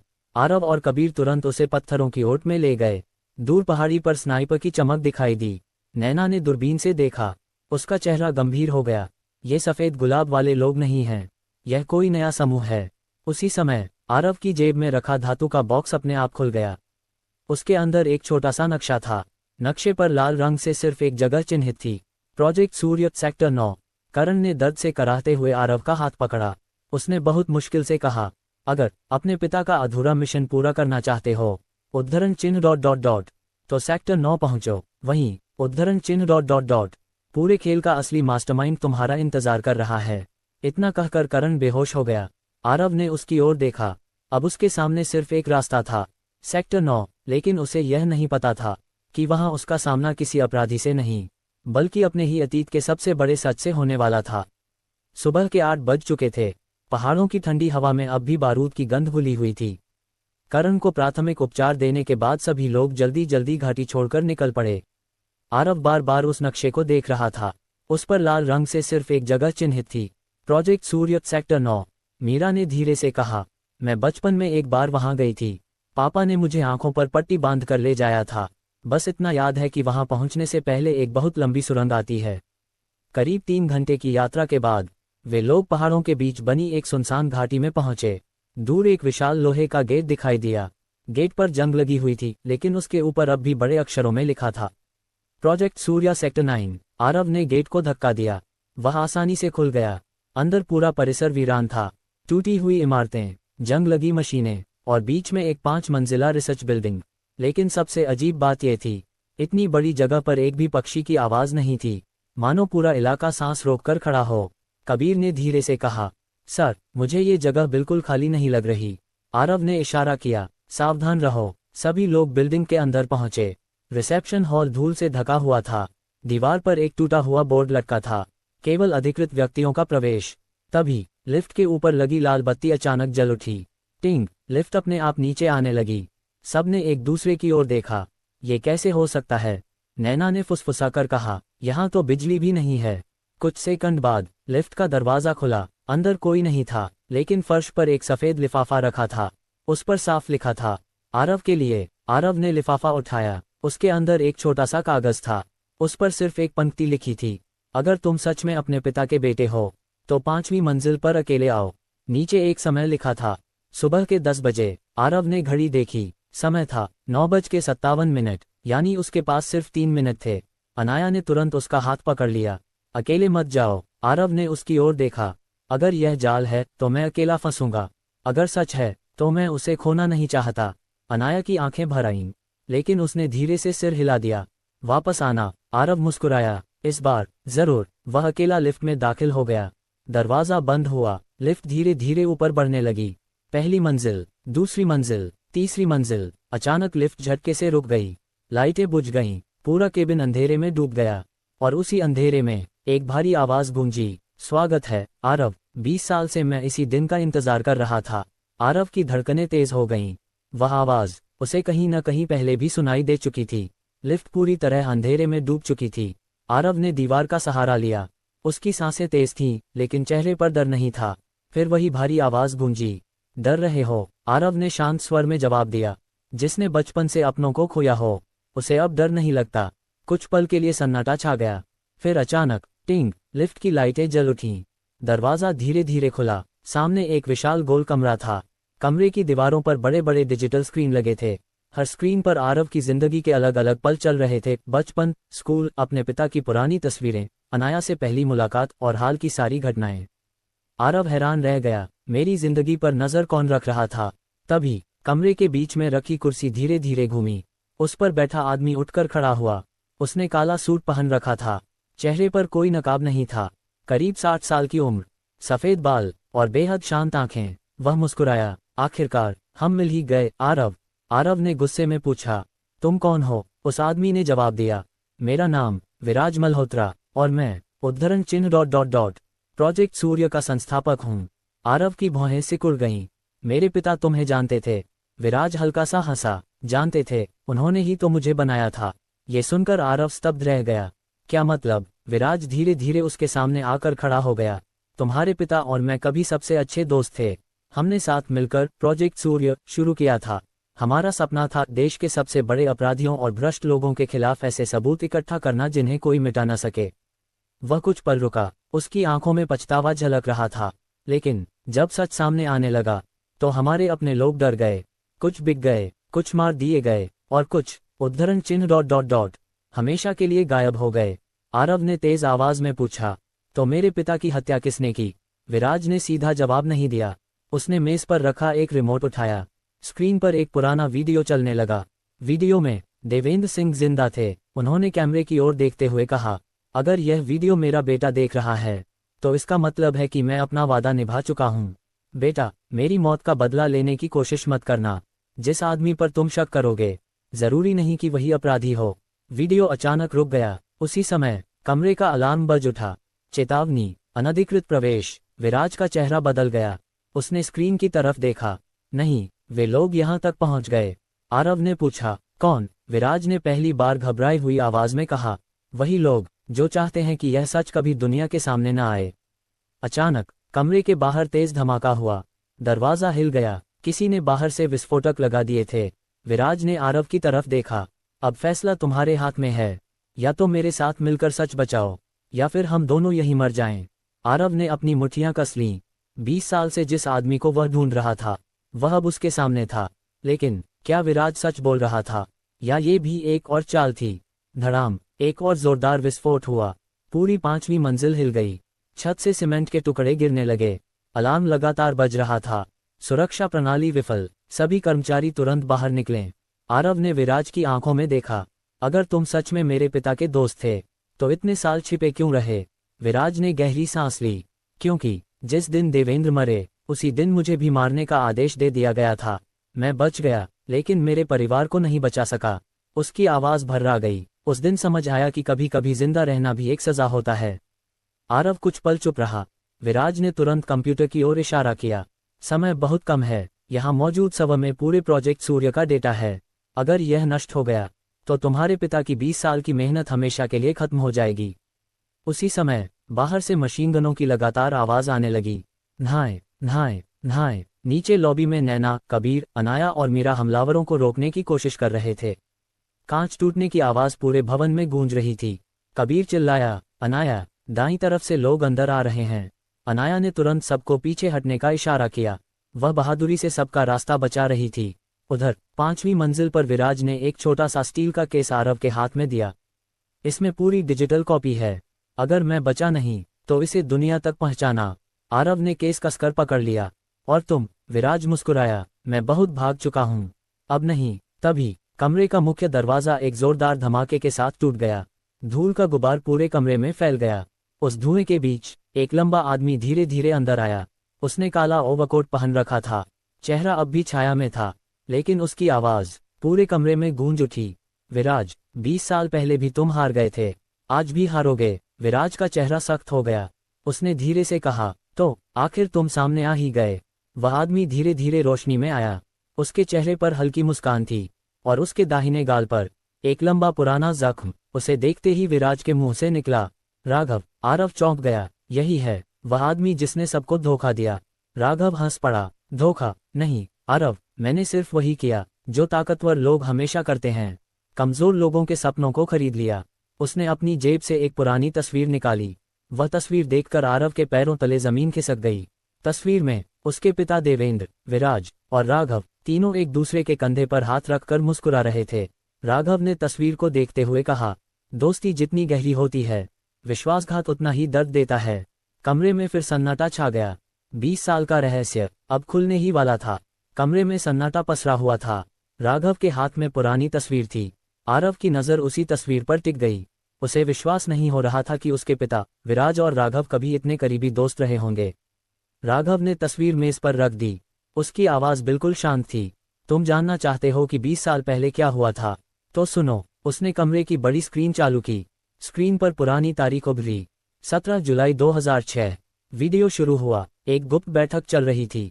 कमरे में देवेंद्र, विराज, अर्जुन, शेखर और राघव मौजूद थे। मेज पर कई फाइलें रखी थीं। देवेंद्र बोल रहे थे, इन सबूतों के बाहर आते ही देश के कई बड़े लोग जेल जाएंगे, लेकिन हमें बहुत सावधानी से काम करना होगा। तभी वीडियो में राघव खड़ा हुआ। उसने कहा, अगर हम ये सबूत बेच दें तो हम जिंदगी भर के लिए सुरक्षित हो जाएंगे। देवेंद्र ने गुस्से से मेज पर हाथ मारा। सच बिकता नहीं है राघव। अगर डर लगता है तो अभी इस मिशन से अलग हो जाओ। वीडियो यहीं रुक गया। कमरे में फिर सन्नाटा छा गया। राघव ने धीमी हंसी हंसी। देखा, यहीं से हमारी राहें अलग हो गई थीं। आरव ने गुस्से से पूछा, फिर तुमने मेरे पिता को मार दिया? राघव की आंखों में पहली बार दर्द दिखाई दिया। उसने सिर हिलाया, नहीं, गोली मैंने नहीं चलाई थी, लेकिन अगर मैं लालच में अंधा न हुआ होता तो शायद तुम्हारे पिता आज जिंदा होते। विराज ने गुस्से में कहा, तुम्हारे कारण ही दुश्मनों को हमारे ठिकाने का पता चला। राघव चुप रहा। उसने इस बार कोई सफाई नहीं दी। उसी समय पूरी इमारत की बिजली एक बार फिर झिलमिलाने लगी। स्क्रीन पर लाल अक्षरों में चेतावनी चमकी। सर्वर नष्ट होने में 4:59 शेष। विराज चिल्लाया, आरव, अगर डेटा नहीं बचाया तो तुम्हारे पिता की पूरी लड़ाई खत्म हो जाएगी। आरव तुरंत मुख्य सर्वर की ओर दौड़ा। उसने स्टील केस खोला। डिजिटल कॉपी डालने ही वाला था कि पीछे से एक गोली चली। नहाए। गोली सीधे सर्वर के पास लगी। चिंगारियां उड़ने लगीं। आरव पीछे मुड़ा। राघव ने बंदूक नीचे कर दी थी, लेकिन उसने गोली नहीं चलाई थी। दरवाजे पर खड़ा एक नकाबपोश हमलावर बंदूक ताने हुए था। उसने ठंडी आवाज में कहा, बहुत हो गया अतीत, अब कोई सच बाहर नहीं जाएगा। उसने अपनी बंदूक सीधे आरव की ओर तान दी। उसी क्षण अनाया दौड़ती हुई 5वीं मंजिल पर पहुंची। उसने बिना सोचे आरव के सामने खुद को खड़ा कर दिया। नहीं, समय जैसे थम गया। नकाबपोश की उंगली ट्रिगर पर थी। आरव की आंखें अनाया पर टिक गईं, और अगले ही पल नहाए गूंजती गोली की आवाज के साथ कहानी ने अपनी सबसे दर्दनाक करवट ली। नहाए। गोली चलने की आवाज पूरे कमरे में गूंज उठी। आरव ने घबराकर आंखें बंद कर लीं, लेकिन अगले ही पल उसे महसूस हुआ कि वह बिल्कुल सुरक्षित खड़ा है। उसने धीरे धीरे आंखें खोलीं। सामने अनाया खड़ी थी। उसके चेहरे पर दर्द था, लेकिन गोली उसे नहीं लगी थी। गोली उसके कंधे को छूती हुई निकल गई थी। आरव ने तुरंत उसे संभाल लिया। अनाया, अनाया ने हल्की सी मुस्कान के साथ कहा, मैंने कहा था ना, इस बार तुम्हें कुछ नहीं होने दूंगी। आरव की आंखें भर आईं। लेकिन उसी पल नहाए दूसरी गोली चली। इस बार विराज ने बिना एक पल सोचे आरव को जोर से पीछे धक्का दिया। गोली सीधे विराज के सीने में लगी। वह लड़खड़ाकर जमीन पर गिर पड़ा। विराज आरव दौड़कर उसके पास पहुंचा। विराज की सांसें तेज चल रही थीं। उसने कांपते हाथ से आरव का हाथ पकड़ा। बेटा, तुम्हारे पिता सही थे, सच को बचाने के लिए उद्धरण चिन्ह ... कभी कभी अपनी जान भी देनी पड़ती है। आरव की आंखों से आंसू बह निकले। नहीं, आपको कुछ नहीं होगा, विराज मुस्कुराया। मेरे लिए नहीं, अपने पिता का सपना पूरा करना। इतना कहकर उसने अपनी जेब से एक छोटी सी चिप निकाली। इसमें उन लोगों के असली नाम हैं जिन्होंने 20 साल पहले सब कुछ बर्बाद किया। चिप आरव के हाथ में रखते ही विराज की पकड़ ढीली पड़ गई। कमरे में कुछ पल के लिए गहरा सन्नाटा छा गया। उसी समय कबीर ने जोर से आवाज लगाई, आरव, शव बंद होने में सिर्फ 1 मिनट बचा है। आरव ने आंसू पोंछे। उसने चिप और स्टील केस उठाया। तेजी से शव के पास पहुंचा। स्क्रीन पर टाइमर चल रहा था। रात के 12:58। रात के 12:57। उसने चिप सिस्टम में लगाए, फिर स्टील केस की डिजिटल कॉपी अपलोड करनी शुरू की। प्रोग्रेस बार धीरे धीरे आगे बढ़ने लगा। 12%, 28%, 49%। तभी वही नकाबपोश हमलावर फिर सामने आ गया। उसने बंदूक सीधी आरव पर तान दी। बस यहीं खत्म हो जाएगी तुम्हारे पिता की कहानी। लेकिन इस बार राघव उसके सामने आकर खड़ा हो गया। आरव हैरान रह गया। राघव ने हमलावर की तरफ देखते हुए कहा, मैंने जिंदगी में बहुत गलतियां की हैं, लेकिन आज एक और नहीं करूंगा। हमलावर चिल्लाया, हट जाओ। राघव ने इनकार में सिर हिलाया। अगले ही पल नहाए गोली चली। राघव जमीन पर गिर पड़ा। उधर सिस्टम की स्क्रीन पर लिखा आया, 100% अपलोड कंप्लीट। और उसी क्षण पूरे देश के कई सुरक्षित सर्वरों पर प्रोजेक्ट सूर्य का डेटा सफलतापूर्वक पहुंच गया। सच अब किसी एक तिजोरी में बंद नहीं था। उसे मिटाना लगभग असंभव हो चुका था। लेकिन कहानी अभी खत्म नहीं हुई थी, क्योंकि नकाबपोश हमलावर ने धीरे धीरे अपना नकाब उतारा और उसका चेहरा देखकर आरव के पैरों तले जमीन खिसक गई। पूरे कमरे में धुएं की हल्की परत फैली हुई थी। शव की स्क्रीन पर हरे रंग में एक ही संदेश चमक रहा था, डेटा सफलतापूर्वक सुरक्षित कर लिया गया। आरव की नज़र उस नकाबपोश आदमी पर टिक गई। उसने धीरे धीरे अपने चेहरे से नकाब हटाया। जैसे ही उसका चेहरा रोशनी में आया, कमरे में मौजूद हर व्यक्ति हैरान रह गया। मोहन, अर्जुन के मुंह से अनायास निकला। वही मोहन जो कुछ घंटे पहले तिजोरी के अंदर मिला था। लेकिन ये कैसे हो सकता था? आरव ने अविश्वास से उसकी ओर देखा। नहीं, ये सच नहीं हो सकता, मोहन ने हल्की मुस्कान के साथ कहा। सच हमेशा वैसा नहीं होता जैसा दिखाई देता है। मीरा ने गुस्से से पूछा, अगर तुम हमारे साथ थे तो हम पर हमला क्यों किया? मोहन ने बंदूक नीचे कर दी। उसकी आंखों में थकान थी, क्योंकि मुझे यकीन करना था कि आरव सच का बोझ उठाने के लिए तैयार है या नहीं। कबीर गुस्से में बोला, इसके लिए गोलियां चलाना जरूरी था। मोहन ने सिर झुका लिया। नहीं, और यही मेरी सबसे बड़ी गलती थी। तभी पीछे से खांसी की आवाज आई। सबने मुड़कर देखा। विराज अब भी जिंदा था। गोली उसके दिल से कुछ इंच दूर लगी थी। कमजोर आवाज में उसने कहा, आरव, मोहन पर भरोसा मत करना। मोहन ने आंखें बंद कर लीं। मैं जानता था तुम यही कहोगे। उसने अपनी जेब से एक पुरानी चाबी निकाली। ये प्रोजेक्ट सूर्य की आखिरी चाबी है, जिसे देवेंद्र ने मरने से पहले मुझे सौंपी थी। आरव ने चाबी हाथ में ली। उस पर छोटे अक्षरों में लिखा था, स्मृति कक्ष। आरव ने पूछा, यह क्या है? मोहन ने सामने लगी स्टील की दीवार की ओर इशारा किया। इस इमारत के नीचे एक कमरा है, जहां देवेंद्र ने अपनी आखिरी ऑडियो डायरी रिकॉर्ड की थी। उस डायरी में किसी और की नहीं, उनकी अपनी आवाज में पूरी सच्चाई है। उसी समय पूरी इमारत एक बार फिर जोर से हिल गई। कबीर ने खिड़की से बाहर देखा। उसका चेहरा गंभीर हो गया। आरव, सेना और पुलिस इस इलाके को चारों तरफ से घेर चुकी है, लेकिन उनके साथ कुछ हथियारबंद लोग भी हैं जो किसी सरकारी टीम का हिस्सा नहीं लग रहे। आरव समझ गया, खेल अभी खत्म नहीं हुआ था। उसने आखिरी चाबी अपनी मुट्ठी में कस ली। अब उसके सामने सिर्फ एक लक्ष्य था, स्मृति कक्ष तक पहुंचना, क्योंकि वहीं छिपी थी उसके पिता देवेंद्र की आखिरी आवाज।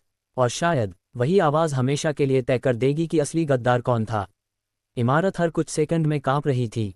छत से धूल गिर रही थी और दूर से सायरनों की आवाज लगातार पास आती जा रही थी। आरव ने अपनी मुट्ठी में स्मृति कक्ष वाली चाबी कस ली। चलो, हमें नीचे जाना होगा। मोहन सबसे आगे चला। बेसमेंट की ओर जाती लोहे की सीढ़ियां जंग से भरी थीं। हर कदम पर उनकी चरमराहट सन्नाटे को और गहरा कर रही थी। नीचे पहुंचते ही एक मोटा स्टील का दरवाजा दिखाई दिया। उस पर सिर्फ एक पंक्ति लिखी थी, सच से डरने वाला यहां प्रवेश न करे। आरव ने चाबी ताले में डाली। क्लिक, दरवाजा धीरे धीरे खुल गया। अंदर एक छोटा सा कमरा था। कमरे में एक लकड़ी की मेज, एक पुरानी कुर्सी और सामने एक रिकॉर्डिंग मशीन रखी थी। मशीन पर लाल रंग का एक बटन चमक रहा था। उसके ऊपर लिखा था, आरव के लिए। आरव का हाथ कांप गया। उसने धीरे से बटन दबाया। कुछ सेकंड तक सिर्फ खरखराहट सुनाई दी। फिर एक परिचित आवाज़ पूरे कमरे में गूंज उठी। तारांकन तारांकन, अगर तुम ये रिकॉर्डिंग सुन रहे हो, उद्धरण चिन्ह डॉट डॉट डॉट, तो इसका मतलब है कि तुम वहां पहुंच चुके हो जहां पहुंचने की उम्मीद मुझे हमेशा थी। तारांकन तारांकन, यह उसके पिता देवेंद्र सिंह की आवाज़ थी। आरव की आंखों से आंसू बह निकले। रिकॉर्डिंग आगे बढ़ी। बेटा, जिंदगी में सबसे कठिन काम सच बोलना नहीं, बल्कि सच का बोझ उठाना होता है। अगर तुम यहां तक आए हो तो तुमने वह बोझ उठाने की ताकत साबित कर दी है। कुछ क्षण की खामोशी के बाद देवेंद्र की आवाज़ फिर सुनाई दी। जिस दिन मैं मरा, उस दिन मुझे पहले से पता था कि मैं वापस नहीं लौटूंगा। कमरे में मौजूद हर व्यक्ति चुपचाप सुन रहा था। मैंने अपनी मौत नहीं चुनी, लेकिन मैंने ये ज़रूर चुना कि मेरे बाद मेरा बेटा डर में नहीं, सच के साथ जिए। आरव ने अपनी आंखें बंद कर लीं। उसकी सांसें भारी हो चुकी थीं। फिर रिकॉर्डिंग की आखिरी पंक्तियां सुनाई दीं। अगर यह संदेश तुम्हारे कानों तक पहुंचा है, तो समझ लो कि मेरी लड़ाई अब तुम्हारी नहीं रही। अब यह उन लाखों लोगों की लड़ाई है जिन्हें न्याय चाहिए। बदला मत लेना, कानून को जीतने देना। रिकॉर्डिंग समाप्त हो गई। कमरे में गहरा सन्नाटा छा गया। उसी समय मेज के नीचे से एक छोटा सा दराज अपने आप बाहर निकल आया। उसमें एक पुरानी अंगूठी रखी थी। अंदर की ओर खुदा था। डी दिलेस, अनाया ने धीमे से पूछा, ये किसकी अंगूठी है? मोहन ने गहरी सांस ली। यह तुम्हारी माँ की थी आरव। आरव के हाथ कांप उठे। माँ? मोहन ने उसकी ओर देखा। तुम्हें जो बताया गया वह पूरी सच्चाई नहीं थी। तुम्हारी माँ की मौत उस हादसे में नहीं हुई थी। वह मोहन अपनी बात पूरी भी नहीं कर पाया था कि धड़ाम, स्मृति कक्ष का स्टील का दरवाज़ा विस्फोट से उड़ गया। धुएं के बीच कई हथियारबंद लोग अंदर घुस आए। उनके नेता ने ऊंची आवाज में कहा, अंगूठी हमें दे दो, क्योंकि उसी में छिपा है प्रोजेक्ट सूर्य का आखिरी रहस्य। आरव ने अंगूठी अपनी मुट्ठी में कस ली। अब उसे समझ आ गया था, उसके पिता का आखिरी राज अभी भी पूरी तरह सामने नहीं आया था। धुएं से पूरा स्मृति कक्ष भर चुका था। हथियारबंद लोग धीरे धीरे आगे बढ़ रहे थे। उनका नेता काले दस्ताने पहने हुए था। उसकी नज़र सिर्फ आरव की मुट्ठी पर थी। अंगूठी हमें दे दो, वरना यहाँ से कोई जिंदा नहीं जाएगा। आरव ने अपनी मुट्ठी और कस ली। उसने शांत लेकिन दृढ़ आवाज में कहा, जिस चीज़ के लिए मेरे पिता ने अपनी जान दी, उसे मैं किसी कीमत पर नहीं दूंगा। नेता मुस्कुराया, ठीक है, फिर मजबूर मत कहना। उसने हाथ उठाया। बाकी लोग अपनी अपनी बंदूकें तानकर आगे बढ़ने लगे। तभी धाएं, एक गोली दीवार पर लगी, लेकिन वह हमला नहीं था, वह चेतावनी थी। सबकी नज़र पीछे गई। विराज, घायल होने के बावजूद, दरवाजे के पास खड़ा था। उसके हाथ में बंदूक थी। एक कदम भी आगे बढ़ाया तो कोई भी बाहर नहीं जाएगा। कुछ सेकंड तक दोनों तरफ सन्नाटा रहा। इसी बीच कबीर धीरे से आरव के पास पहुंचा। उसने फुसफुसा कर कहा, सर, अंगूठी को ध्यान से देखिए। आरव ने अंगूठी को रोशनी में घुमाया। उसे भीतर की तरफ एक बेहद बारीक रेखा दिखाई दी। उसने नाखून से हल्का सा दबाव डाला। टक, अंगूठी दो हिस्सों में खुल गई। सबकी आंखें फैल गईं। अंदर एक बेहद छोटी माइक्रो मेमोरी चिप छिपी हुई थी। मोहन की आंखें चमक उठीं। देवेंद्र, तुमने सचमुच कमाल कर दिया। आरव ने सावधानी से चिप बाहर निकाली। तभी हथियारबंद लोगों का नेता घबरा गया। वह चिल्लाया, चिप नष्ट कर दो। उसके दो आदमी आगे बढ़े, लेकिन नैना और मीरा ने तुरंत उन्हें रोक लिया। कमरे में अफरा तफरी मच गई। उसी दौरान कबीर ने पास रखे एक पोर्टेबल रीडर में माइक्रोचिप लगा दी। स्क्रीन चालू हुई। उस पर एक ही फोल्डर दिखाई दिया, फाइनल ट्रूथ। आरव ने फाइल खोली। स्क्रीन पर देवेंद्र सिंह की आखिरी लिखावट उभरी। अगर तुम ये पढ़ रहे हो तो समझ लो कि असली लड़ाई खत्म होने वाली है। नीचे कई नामों की सूची थी। उन लोगों के नाम जो वर्षों से अपराध, भ्रष्टाचार और विश्वासघात की दौड़ से जुड़े हुए थे। लेकिन सूची के सबसे आखिर में लिखा एक नाम देखकर मोहन के हाथ कांपने लगे। वह धीरे धीरे पीछे हट गया। उसके होंठ सूख गए। आरव ने हैरानी से पूछा, क्या हुआ? मोहन ने कांपती आवाज में कहा, नहीं, ये नाम यहाँ नहीं हो सकता। आरव ने स्क्रीन की ओर देखा। सबसे आखिरी नाम था मोहन। कमरे में एकदम सन्नाटा छा गया। आरव की नज़र धीरे धीरे मोहन पर टिक गई, जिस आदमी पर उसने अभी तक भरोसा किया था। क्या वही इस पूरी कहानी का आखिरी गद्दार था, या देवेंद्र ने ये नाम किसी और वजह से लिखा था? मोहन की आंखों से आंसू बहने लगे। उसने धीरे से कहा, अगर तुम पूरी सच्चाई जानना चाहते हो तो पहले मेरी पूरी बात सुननी होगी। स्मृति कक्ष में अजीब सी खामोशी छा गई थी। आरव की नज़र स्क्रीन पर लिखे नाम और फिर मोहन के चेहरे के बीच घूम रही थी। उसने भारी आवाज में पूछा, सच बताए, क्या आप ही गद्दार हैं? मोहन ने आंखें बंद कर लीं। कुछ पल बाद उसने धीमे स्वर में कहा, हाँ। कमरे में मौजूद हर व्यक्ति सन रह गया। मीरा ने अविश्वास से कहा, नहीं, ये झूठ है। मोहन ने उसकी तरफ देखा। मैं गद्दार था, लेकिन वह नहीं जो तुम सब सोच रहे हो। आरव की मुठियां भींच गईं। मतलब? मोहन ने गहरी सांस ली। 20 साल पहले मैंने दुश्मनों के सामने घुटने टेक दिए थे। उन्होंने मेरी पत्नी और छोटे बेटे को बंधक बना लिया था। उन्होंने कहा, अगर देवेंद्र की हर योजना की खबर नहीं दोगे, उद्धरण चिन्ह ... तो तुम्हारा परिवार जिंदा नहीं बचेगा। कमरे में किसी ने एक शब्द नहीं कहा। मोहन की आंखों से आंसू बह निकले। मैं डर गया, और वही मेरी सबसे बड़ी हार थी। मैंने कुछ जानकारियां उन्हें दी, लेकिन जब मुझे पता चला कि वे देवेंद्र को मारने वाले हैं, तो मैंने उन्हें बचाने की कोशिश की। विराज ने दर्द से भरी आवाज में कहा, देवेंद्र को सब पता चल गया था? आरव ने चौंक कर पूछा, पापा को पता था? विराज ने सिर हिलाया। हाँ, देवेंद्र ने कहा था। मोहन ने गलती की है, लेकिन वह दिल से गद्दार नहीं है। अगर वह जिंदा रहा तो एक दिन अपनी गलती जरूर सुधारेगा। ये सुनते ही मोहन फूट फूट कर रो पड़ा। मैं 20 साल से उसी एक माफी का बोझ ढो रहा हूँ।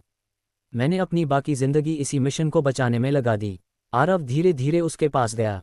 कुछ क्षण तक दोनों एक दूसरे को देखते रहे। फिर आरव ने कहा, आपने गलती की थी, लेकिन उसके बाद उसे सुधारने की कोशिश भी की।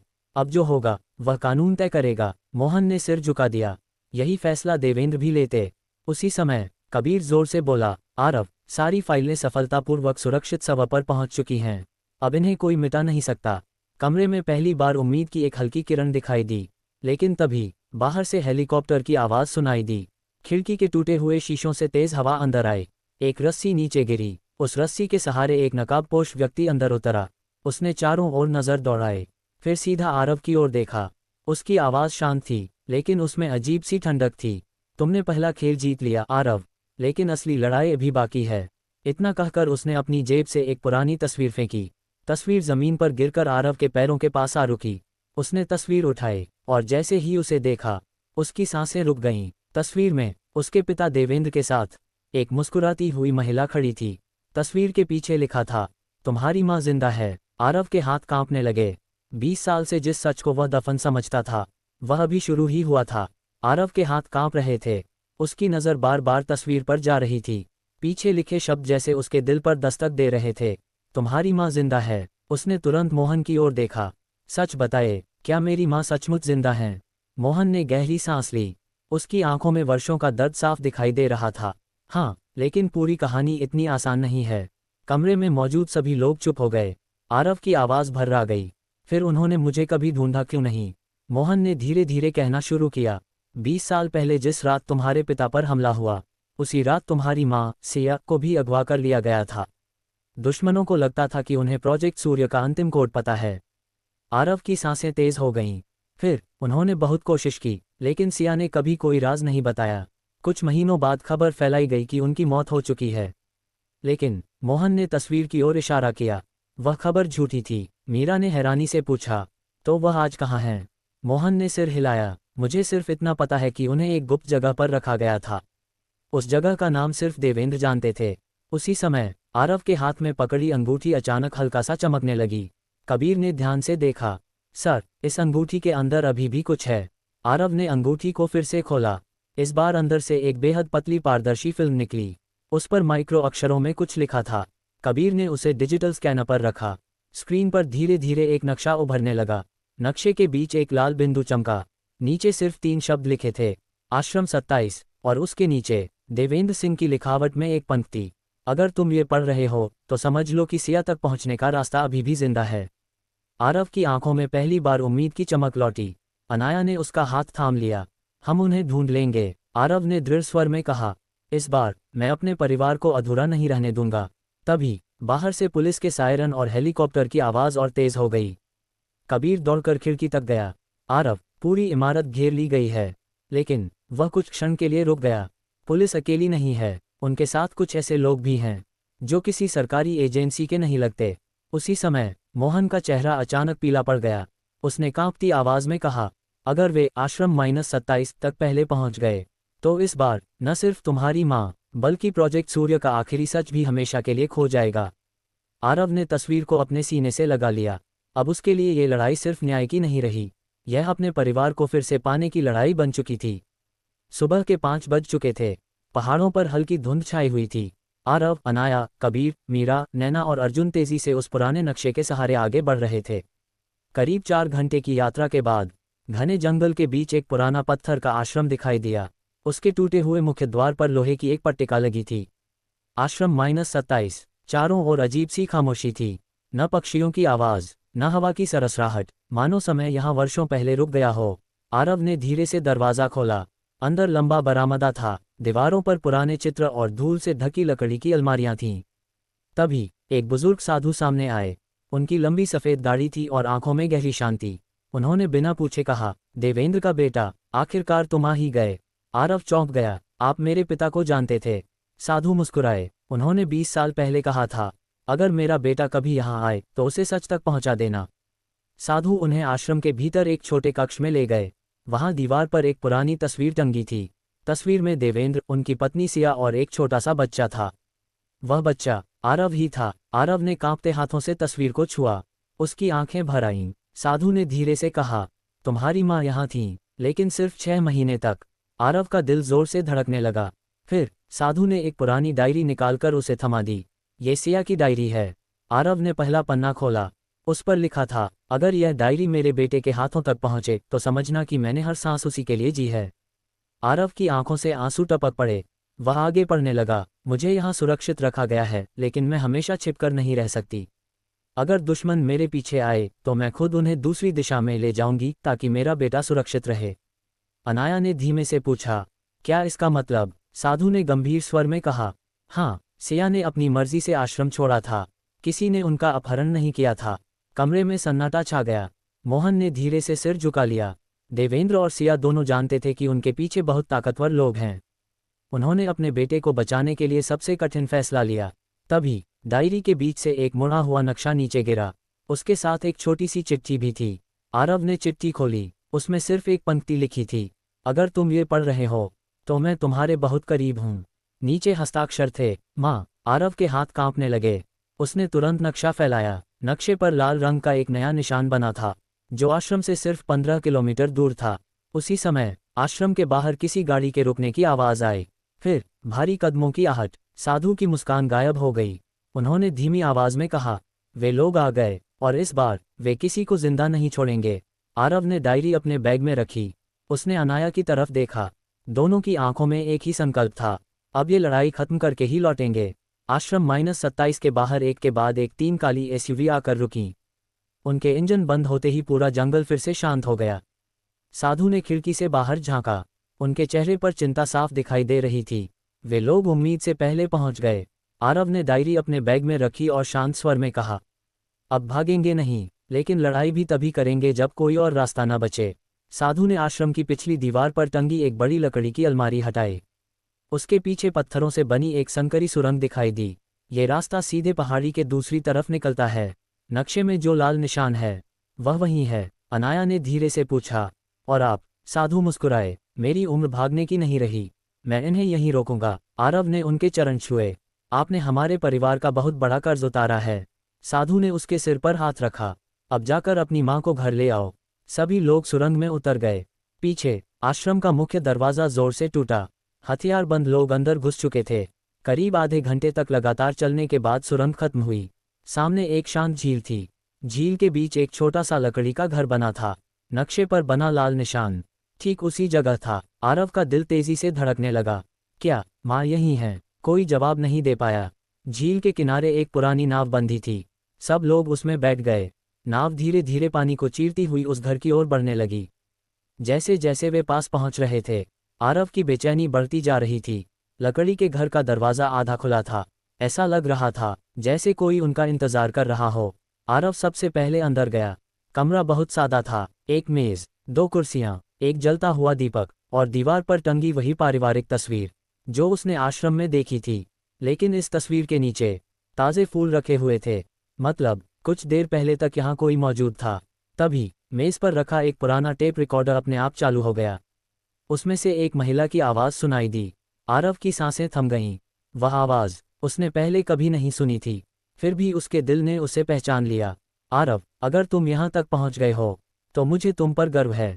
आरव की आंखों से आंसू बह निकले। माँ, रिकॉर्डिंग आगे बढ़ी। मैं तुमसे मिलना चाहती थी, लेकिन अगर मैं सीधे तुम्हारे सामने आती तो तुम्हारी जान फिर से खतरे में पड़ जाती, इसलिए मुझे एक आखिरी बार तुमसे दूर जाना पड़ा। अनाया ने धीरे से आरव का कंधा थाम लिया। कमरे में हर व्यक्ति की आंखें नम थीं। रिकॉर्डिंग की आखिरी पंक्ति सुनते ही सबके चेहरे बदल गए। मैं तुम्हारा इंतजार नीलकुंड वेधशाला में कर रही हूँ, वहां आना, लेकिन अकेले। रिकॉर्डिंग बंद हो गई। कमरे में फिर सन्नाटा छा गया। तभी कबीर ने खिड़की से बाहर देखा। उसने घबराकर कहा, आरव, झील के दूसरी तरफ 10 से ज्यादा नावें हमारी तरफ आ रही हैं। आरव ने आखिरी बार अपनी माँ की आवाज़ को याद किया। अब उसके सामने सबसे कठिन फैसला था, माँ की बात मानकर अकेले जाए या अपनी टीम के साथ रहकर नया जोखिम उठाए। झील के किनारे खड़ी नावें तेजी से उनकी ओर बढ़ रही थीं। आरव ने एक पल के लिए आंखें बंद कीं। उसे अपनी माँ की रिकॉर्डिंग याद आई, वहां आना, लेकिन अकेले। उसने गहरी सांस ली, फिर अनाया की ओर मुड़ा। मैं अकेला जाऊंगा। अनाया ने तुरंत विरोध किया। नहीं, ये जाल भी हो सकता है। आरव मुस्कुराया, हो सकता है, लेकिन अगर यह सच है तो मैं 20 साल बाद अपनी माँ से मिलने का मौका नहीं खो सकता। कुछ पल की चुप्पी के बाद कबीर आगे आया। उसने आरव के कंधे पर हाथ रखा। तुम अकेले जाओ, लेकिन याद रखना, अगर तुमने हमें एक संकेत भी भेजा तो हम पूरी दुनिया से लड़कर भी तुम्हारे पास पहुंच जाएंगे। आरव ने हल्की मुस्कान के साथ सिर हिलाया। 2 घंटे बाद सूरज ढलने लगा था। पहाड़ों की चोटियों के बीच एक पुरानी इमारत दिखाई दी। उसके गुंबद पर जंग लगे बड़े बड़े दूरबीन लगे थे। पत्थर की दीवार पर उकेरा हुआ नाम अब भी पढ़ा जा सकता था, नीलकुंड वेधशाला। आरव धीरे धीरे सीढ़ियां चढ़ा। मुख्य दरवाजा खुला हुआ था। अंदर गुप्त सन्नाटा था। धूल की हल्की परत हर चीज पर जमी हुई थी। हॉल के बीचों बीच एक कुर्सी रखी थी। उस पर सफेद रंग की एक शॉल रखी थी। आरव ने उसे हाथ में उठाया। उसे तुरंत पहचान गया। ये वही शॉल थी जो उसकी दादी हमेशा ओढ़ती थीं। अचानक पीछे से किसी महिला की आवाज आई। आरव, उसकी सांसें थम गईं। वह धीरे धीरे मुड़ा। दरवाजे के पास सफेद साड़ी पहने एक महिला खड़ी थी। चेहरे पर समय की थकान थी, लेकिन आंखों में वही अपनापन जो किसी माँ की पहचान होता है। आरव की आंखों से आंसू अपने आप बह निकले। उसके होंठ कांपे। माँ, महिला की आंखें भी भर आईं। उसने कांपते हुए हाथ आगे बढ़ाए। हाँ, मैं सिया हूँ। कुछ क्षण तक दोनों एक दूसरे को देखते रहे। फिर आरव दौड़कर अपनी माँ के गले लग गया। 20 साल की दूरी कुछ ही पलों में आंसुओं में बह गई। सिया उसके सिर पर हाथ फेरती रहीं।